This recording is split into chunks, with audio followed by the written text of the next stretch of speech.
Dear student, আজকে অংশীদারির একটা অংশ নিয়ে আমরা আলোচনা করব। অংশীদারি ব্যবসায়ের বলছে যে প্রতি মাসের শুরুতে উত্তোলনের পরিমাণ 1000 টাকা হলে 6% হার সুদে উত্তোলনের সুদের পরিমাণ কত।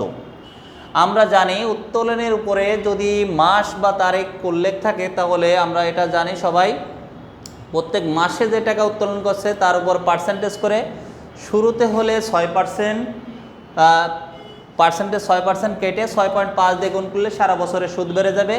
মাঝে হলে 6, শেষে হলে 5.5, তাহলে সারা বছরের সুদ বেড়ে যাবে। তাহলে আমাদের এখানে বলছে প্রতি মাসের শুরুতে উত্তোলনের পরিমাণ 1000, তাহলে 1000-এর উপর 6% করলে এক মাসের বেড়ে যাবে। এবার যেহেতু শুরুতে বলেছে তাই 6.5 দিয়ে গুণ করলে আমরা সুদের পরিমাণ বেড়ে যাবে।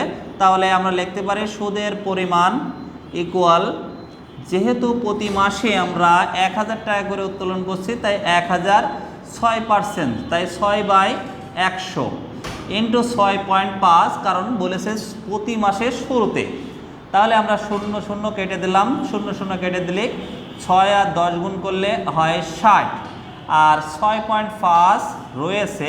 তাহলে পয়েন্টের জন্য আমরা 1, আর পয়েন্টের পরে সংখ্যা আছে একটা, তাই 0। তাহলে আমরা কাটাকাটি করে দিই, যদি 5 দিয়ে কাটি 5 13 65, আর 5 দুগুণী 10, 30 দুগুণী 60, তাও মানে এই শূন্যটা বসিয়ে নিলাম। 3 আর 13 গুণ করলে 3 13 39। তাহলে আমাদের অ্যান্সার আসছে 390। অপশনগুলোতে দেখি 390 আছে, ডি নম্বরে উত্তর হবে 390।